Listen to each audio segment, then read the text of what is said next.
안녕하세요. 20년간 가정의학과에서 환자들을 돌보며 수많은 건강 오해들을 목격해온 55세 의사 박민수입니다. 오늘도 병원에서 환자들과 상담하다 보면 정말 많은 분들이 잘못된 건강 정보 때문에 고생하고 계신 것을 보게 됩니다. 혹시 이런 말들 들어보신 적 있으시죠? 선풍기 틀고 자면 위험해. 밤에 먹는 사과는 몸에 안 좋아. 알루미늄 호일은 반드시 반짝이는 면으로 사용해야 해. 하지만 이 모든 것들이 사실이 아니라는 걸 알고 계셨나요? 구독과 좋아요 버튼을 눌러주시면 더 많은 분들에게 올바른 건강 정보를 전달할 수 있어서 정말 도움이 됩니다. 여러분의 작은 참여가 많은 사람들의 건강을 지킬 수 있거든요. 오늘은 특히 우리나라 사람들만 유독 잘못 알고 있거나 반대로 이해하고 있는 7가지 건강 상식을 정리해 봤습니다. 만약 여러분이 모두 제대로 알고 계시다면 정말 대단한 일이니까 한번 확인해 보시면 좋겠습니다. 많은 환자분들이 진료실에서 이런 말씀을 하세요. 선생님, 돼지비계는 콜레스테롤 때문에 일부러 빼고 먹어요. 돼지기름은 몸에 나쁘다고 들었어요. 하지만 이건 완전히 잘못된 상식입니다. 최근 국제영양학회에서 전 세계 1000개 식품을 분석한 결과가 발표되었는데요. 놀랍게도 돼지기름이 100점 만점에 73점을 받으며 완두콩, 토마토, 적양배추, 심지어 고등어보다도 높은 영양 점수를 기록했습니다. 그 이유는 돼지고기에 들어있는 비타민 B1 때문입니다. 실제로 돼지고기의 비타민 B1 함량은 소고기보다 무려 6배나 많다고 알려져 있습니다. 비타민 B1은 우리 몸의 신경계 기능을 정상적으로 유지하는 데 필수적인 영양소이고 탄수화물을 에너지로 전환하는 과정에서도 핵심적인 역할을 합니다.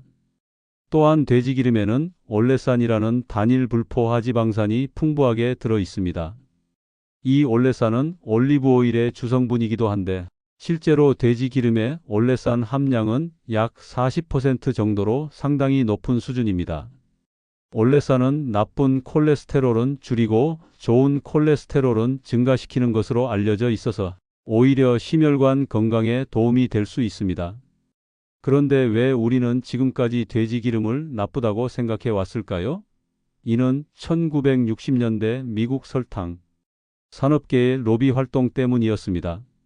당시 설탕 업체들이 자신들의 제품에 대한 비판을 돌리기 위해 포화지방, 특히 돼지기름을 심혈관 질환의 주범으로 몰아갔던 거죠. 실제로 2016년 미국 의학저널에 발표된 연구에 따르면 1960년대부터 1970년대까지 설탕 업계가 하버드 대학 연구진들에게 자금을 제공하면서 설탕의 해로움은 숨기고 포화지방의 위험성만 부각시키는 연구 결과를 발표하도록 했다는 사실이 밝혀졌습니다. 이런 잘못된 정보가 지금까지 이어져 내려온 것입니다. 더 놀라운 사실은 전 세계 장수 지역을 연구한 결과 오키나와나 지중해 지역 등 장수로 유명한 곳에서는 전통적으로 동물성 지방을 적절히 섭취해 왔다는 점입니다. 특히 스페인의 한 지역에서는 돼지 기름으로 조리한 음식을 꾸준히 먹어온 주민들의 심혈관 질환 발병률이 오히려 낮았다는 연구 결과도 있습니다. 과거 중국집에서 먹던 짜장면이 요즘 배달 짜장면보다 더 고소하고 맛있었던 기억 있으시죠? 바로 라드, 즉 돼지기름을 사용했기 때문입니다.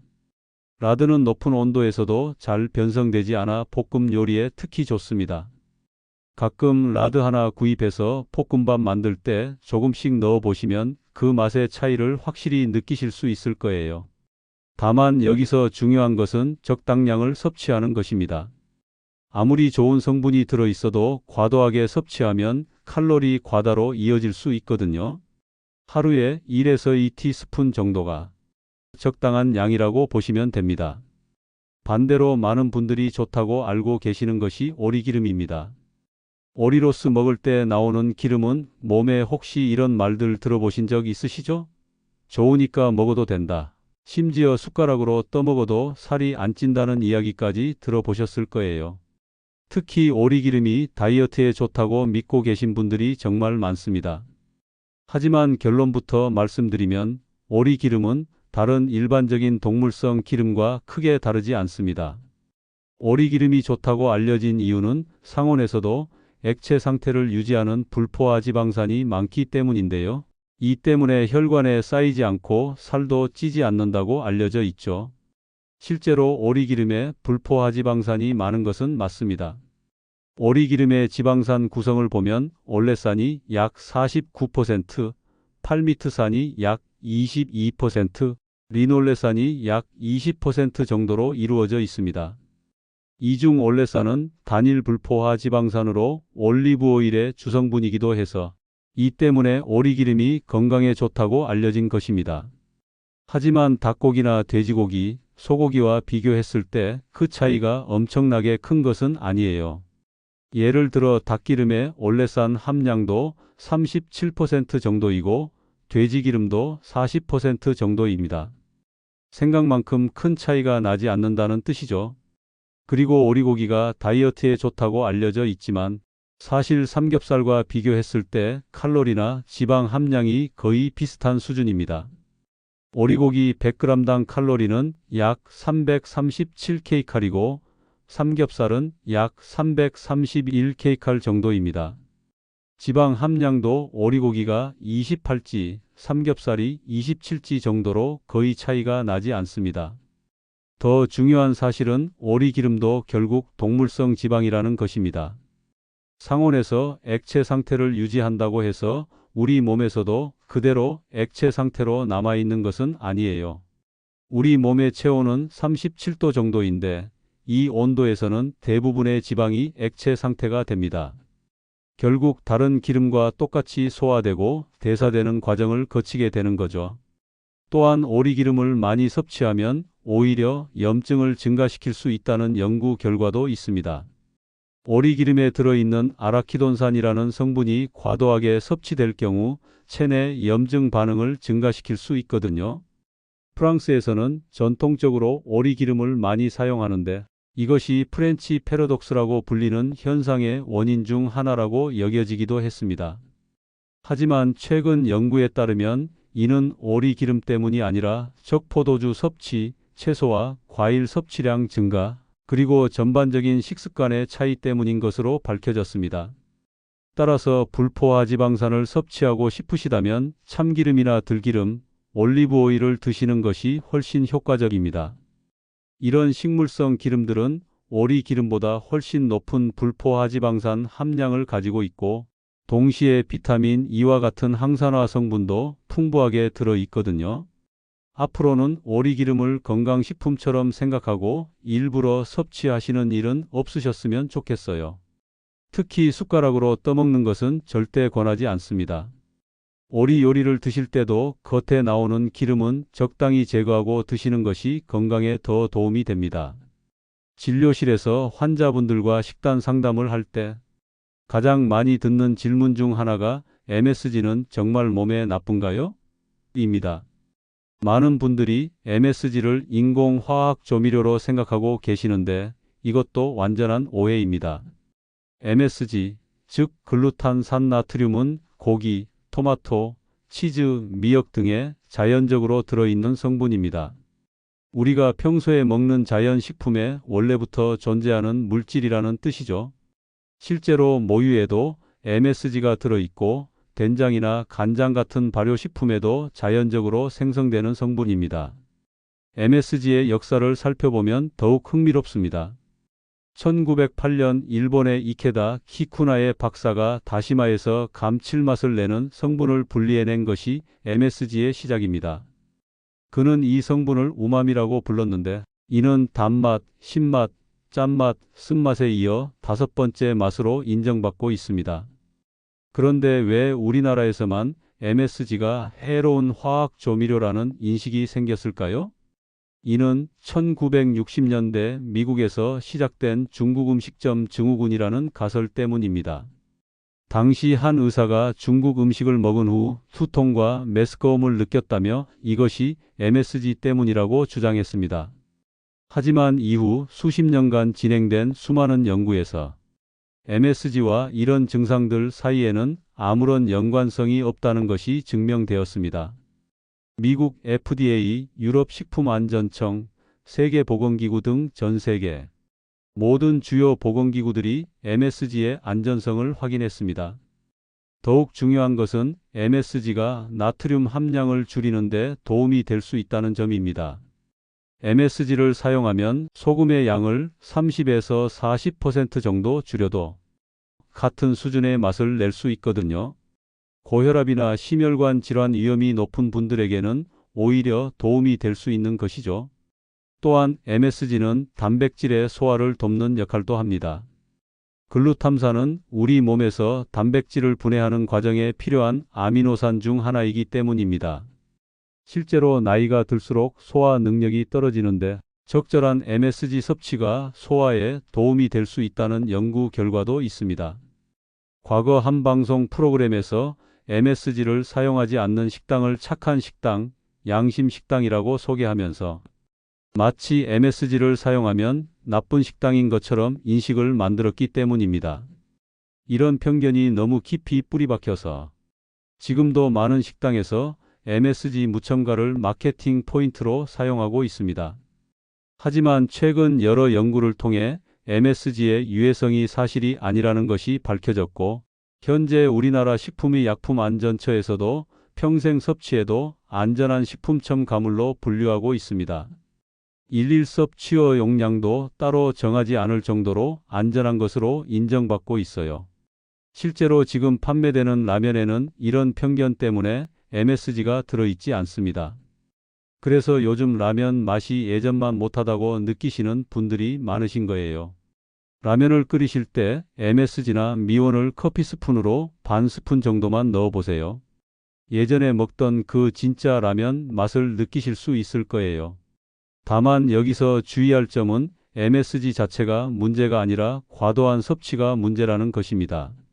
어떤 성분이든 과도하게 섭취하면 부작용이 있을 수 있거든요. 하루에 3에서 5지 정도가 적절한 섭취량이라고 보시면 됩니다. 많은 주부들이 양배추는 농약을 엄청나게 많이 친다고 생각해서 한 입 다 떼어내고 씻으시는데 이것도 잘못된 상식입니다. 저도 환자분들께 식단 조언을 드릴 때 자주 받는 질문이 양배추는 어떻게 씻어야 하나요? 인데 대부분 너무 복잡하게 생각하고 계세요. 양배추는 상추처럼 안쪽에서 바깥쪽으로 자라는 것이 아니라 바깥쪽부터 안쪽으로 한 겹씩 겹치면서 자라는 구조입니다. 마치 양파처럼 층층이 쌓여서 자라나는 거죠. 따라서 농약이 내부까지 스며들기 어려운 구조예요. 실제로 양배추의 성장 과정을 보면 더 명확해집니다. 양배추는 처음에 작은 공 모양으로 시작해서 바깥쪽 잎이 먼저 자라나고 그 다음에 안쪽 잎들이 차례로 형성됩니다. 즉, 안쪽 잎들은 바깥쪽 잎들로 보호받으면서 자라나기 때문에 농약에 직접 노출될 가능성이 매우 낮습니다. 게다가 양배추는 겉표면이 매우 매끄럽고 왁스층이 있어서 농약이 잘 붙지도 않습니다. 상추나 시금치처럼 잎이 거칠거나 털이 있는 채소들과는 다르게 양배추 표면은 농약이 흘러내리기 쉬운 구조로 되어 있어요. 또한 출하할 때도 농약에 직접 노출된 겉껍질을 2에서 3장 정도 벗겨내고 판매하기 때문에 굳이 한 입씩 다 떼어내고 씻을 필요가 없습니다. 이는 농림축산식품부와 식품의약품안전처에서도 공식적으로 확인한 내용입니다. 농촌진흥청에서 실시한 연구에 따르면 양배추를 겉잎 2에서 3장만 제거하고 물에 5분간 담근 후 흐르는 물에 헹군 것과 한 입씩 모두 떼어내서 세척한 것 사이에 잔류농약 제거율의 차이가 거의 없었다고 합니다. 오히려 과도한 세척으로 인해 비타민 C와 같은 수용성 비타민이 더 많이 손실될 수 있다는 결과도 나왔어요. 양배추에는 비타민 C가 풍부하게 들어있는데 100g당 약 41mg 정도의 비타민 C가 함유되어 있습니다. 이는 레몬보다도 높은 수치인데 과도한 세척으로 이런 좋은 영양소들을 잃을 이유는 없겠죠. 또한 양배추는 설포라판이라는 항암 성분도 풍부하게 들어 있습니다. 이 성분은 특히 브로콜리에도 많이 들어 있는 것으로 유명한데 양배추에도 상당량 함유되어 있어서 꾸준히 섭취하면 건강에 도움이 됩니다. 그렇다면 올바른 양배추 세척법은 무엇일까요? 먼저 겉집 2에서 3장 정도를 떼어냅니다. 그 다음 적당한 크기로 썬 후 찬물에 5분 정도 담가둡니다. 이때 물에 담그는 이유는 혹시 있을지도 모르는 잔류물질을 충분히 용출시키기 위해서입니다. 마지막으로 흐르는 물에 2에서 3번 헹궈내면 충분합니다. 만약 유기농 양배추를 구입하셨다면 더욱 간단합니다. 겉집 1에서 2장만 제거하고 물에 잠깐 헹궈내기만 해도 충분해요. 번거롭게 한 입씩 다 떼어낼 필요 없다는 점 기억해 주세요. 마지막으로 한 가지 팁을 더 드리자면 양배추를 구입할 때는 겉잎이 싱싱하고 단단한 것을 고르세요.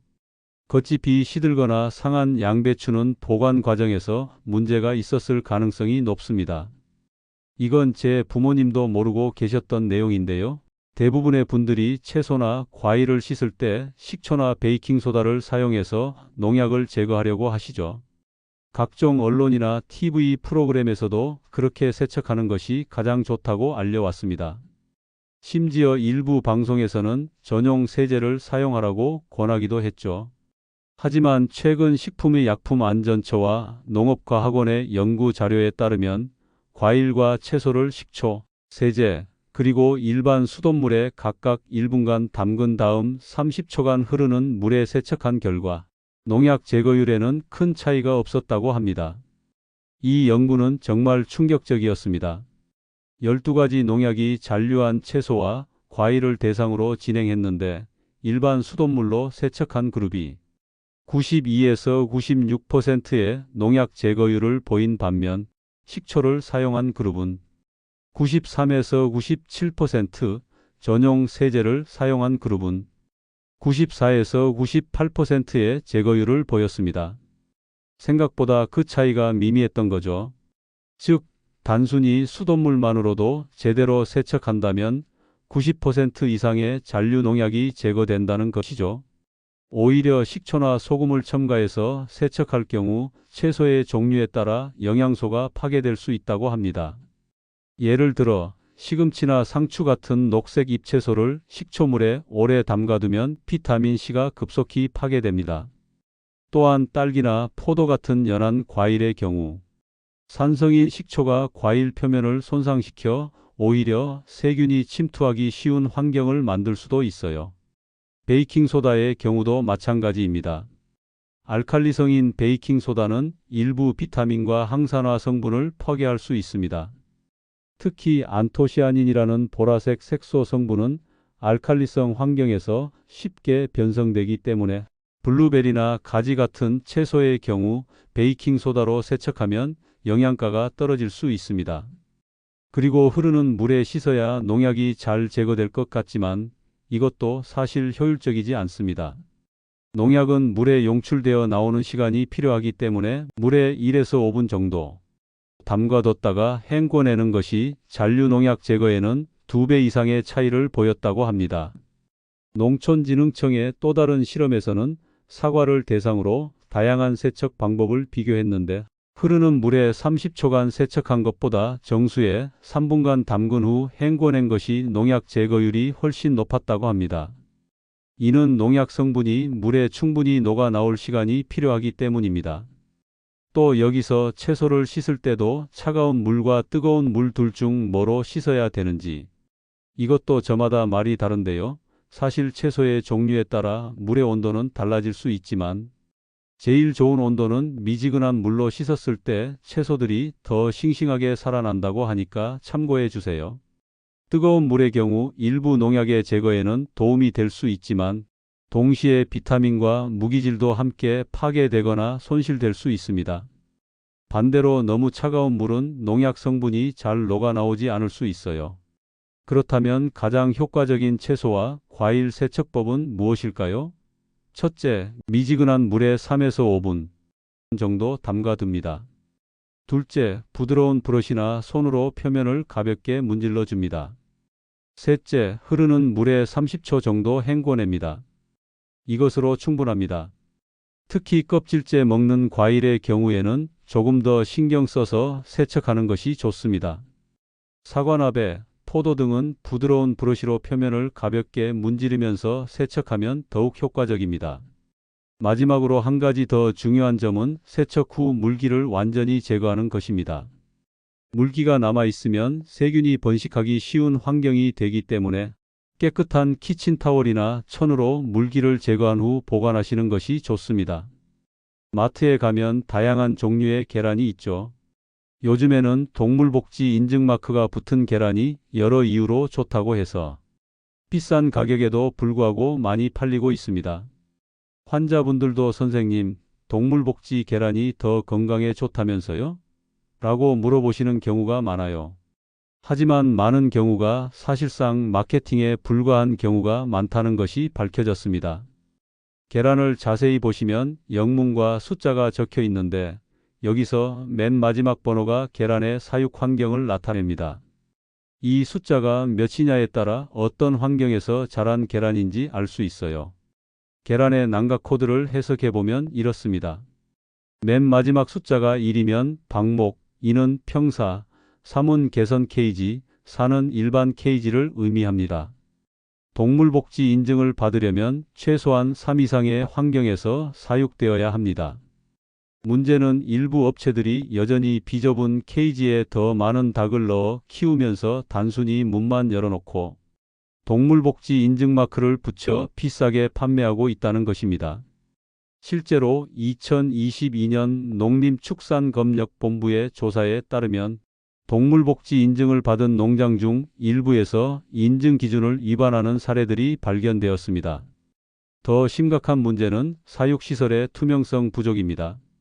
많은 업체들이 개인정보나 영업기밀이라는 이유로 사육시설 공개를 거부해버리면 인증 기준이 제대로 지켜지고 있는지 소비자들이 전혀 알 수가 없습니다. 쉽게 말해서 제대로 확인도 하지 않고 인증마크를 붙여 소비자에게 비싸게 팔고 있는 셈이죠. 또한 동물복지 인증 계란이 일반 계란보다 영양학적으로 우수하다는 과학적 근거도 부족합니다. 여러 연구 결과를 종합해보면 계란의 영양 성분은 닭의 사료와 품종에 더 크게 좌우되며 사육 환경의 차이가 영양 성분에 미치는 영향은 미미한 것으로 나타났습니다. 실제로 한국소비자원에서 실시한 동물복지 계란과 일반 계란의 영양성분 비교 분석에서도 단백질, 지방, 비타민, 무기질 함량에는 유의미한 차이가 없었다고 발표했습니다. 오히려 일부 일반 계란이 더 높은 영양 수치를 보이는 경우도 있었어요. 그렇다면 소비자들은 어떻게 해야 할까요?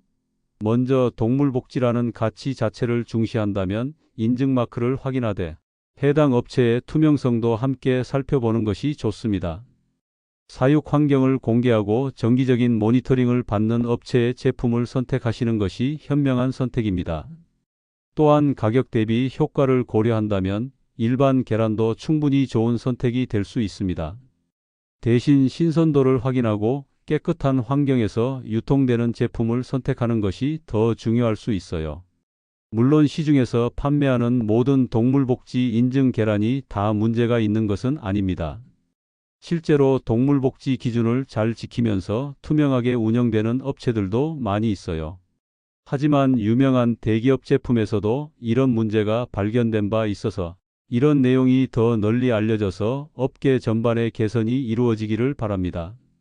마지막으로 계란을 구입하실 때는 인증마크보다는 유통기한, 난각의 깨끗함, 보관 상태 등을 더 꼼꼼히 확인하시는 것을 권해드립니다. 이런 기본적인 품질 요소들이 실제로는 더 중요할 수 있거든요. 술을 드신 후 숙취 때문에 고생하시는 분들이 많으실 텐데요. 그래서 많은 분들이 숙취해소제를 찾으시죠.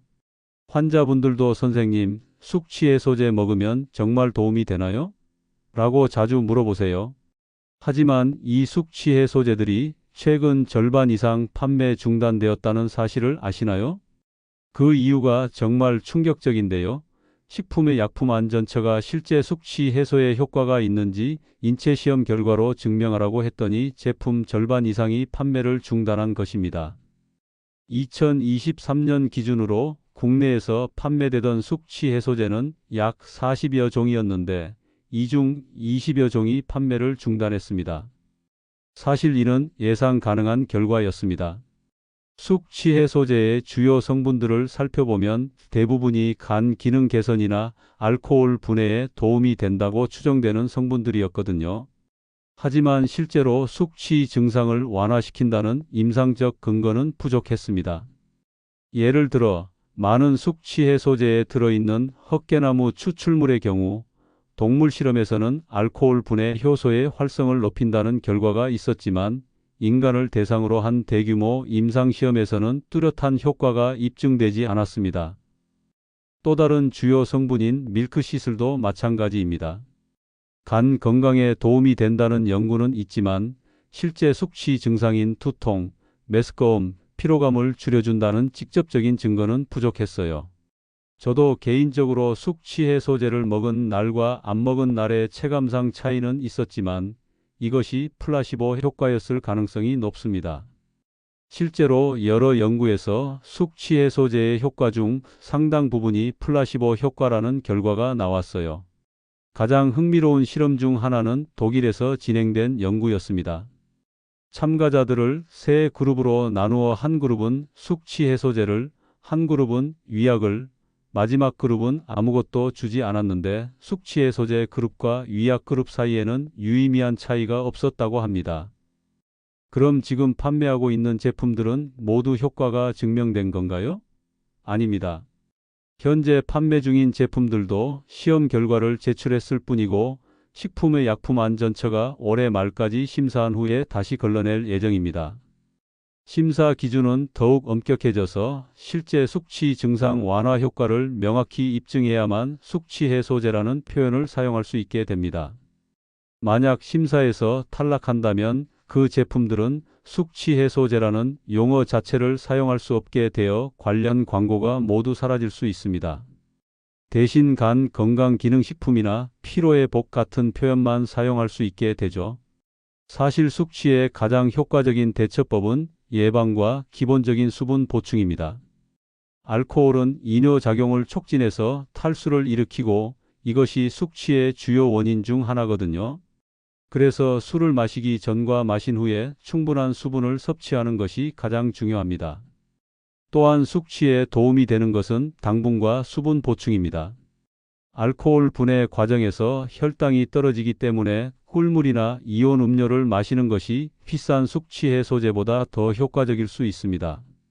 실제로 응급의학과에서 급성 알코올 중독 환자를 치료할 때도 가장 기본적인 치료는 수액 공급과 포도당 보충입니다. 특별한 해독제나 숙취해소제를 사용하지 않아도 대부분의 환자들이 회복되거든요. 비타민 B군, 특히 티아민도 도움이 될 수 있습니다. 알코올 대사 과정에서 비타민 B군이 많이 소모되기 때문에 이를 보충해 주는 것이 회복에 도움이 됩니다. 하지만 이 역시 별도의 보충제보다는 균형 잡힌 식사를 통해 섭취하는 것이 더 효과적입니다. 결론적으로 비싼 숙취해소제에 의존하기보다는 적당한 음주, 충분한 수분 섭취, 그리고 균형 잡힌 식사가 숙취 예방과 해소에 가장 효과적이라는 점 기억해 주세요. 오늘은 알고 있으면 실생활에 도움이 되는 것들로만 정리해 봤습니다.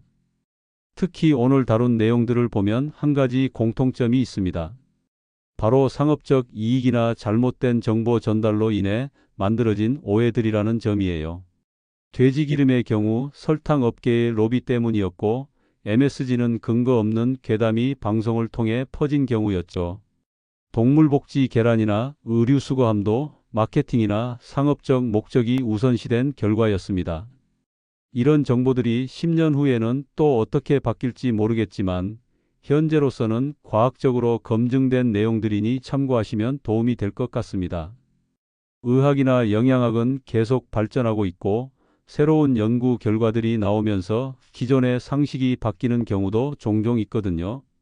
무엇보다 중요한 것은 무작정 소문이나 카더라 통신을 믿기보다는 믿을 만한 의료진이나 공식기관의 정보를 확인하는 습관을 기르는 것입니다. 특히 요즘은 인터넷과 SNS를 통해 잘못된 정보가 빠르게 퍼지는 경우가 많아서 더욱 주의가 필요해요. 건강 정보를 접할 때는 이런 점들을 확인해 보시면 좋습니다. 첫째, 정보의 출처가 명확한지 확인하세요. 어떤 연구기관에서 언제 어떤 방식으로 연구한 결과인지가 중요합니다. 둘째, 그 정보가 다른 신뢰할 만한 기관에서도 동일하게 확인되었는지 살펴보세요. 하나의 연구 결과보다는 여러 연구에서 일관되게 나타나는 결과가 더 신뢰할 만합니다. 셋째, 너무 극단적이거나 선정적인 표현을 사용하는 정보는 의심해 보세요. 절대 먹으면 안 되는, 기저귀, 완전히 해결 같은 표현이 들어간 정보는 대부분 과장된 경우가 많습니다. 의학에는 절대적인 것이 별로 없거든요. 넷째, 상업적 목적이 있는지 확인해 보세요. 특정 제품을 판매하려는 의도가 있는 정보는 객관성이 떨어질 수 있습니다. 다섯째, 여러분의 개별적인 건강 상태를 고려하세요. 일반적으로 좋다고 알려진 것도 개인의 건강 상태에 따라 다를 수 있으니까요. 저는 환자분들께 항상 이렇게 말씀드립니다. 건강에 관한 정보를 들으시면 일단 의심해 보시고 확인해 보신 후에 적용하세요. 특히 기존에 복용하고 계시는 약이 있거나 만성 질환이 있으신 분들은 더욱 신중하셔야 합니다. 또한 건강한 생활 습관의 기본기를 잊지 마세요. 균형 잡힌 식사, 적절한 운동, 충분한 수면, 스트레스 관리 같은 기본적인 것들이 어떤 특별한 건강 비법보다도 중요합니다. 이런 기본기가 잘 갖춰져 있을 때 다른 건강 정보들도 제대로 된 효과를 발휘할 수 있거든요. 여러분의 건강을 지키는 첫 번째 단계는 바로 올바른 정보를 아는 것입니다. 그리고 그 정보를 바탕으로 현명한 선택을 하는 것이죠. 오늘 이 영상이 여러분의 건강한 선택에 조금이나마 도움이 되었기를 바랍니다. 마지막으로 한 가지 더 당부드리고 싶은 것은 건강은 하루아침에 만들어지는 것이 아니라는 점입니다. 꾸준한 관심과 올바른 습관이 쌓여서 만들어지는 것이거든요. 오늘 알게 된 정보들도 하루 이틀 적용해보고 끝내는 것이 아니라 꾸준히 실천하실 때 진정한 의미가 있을 것입니다.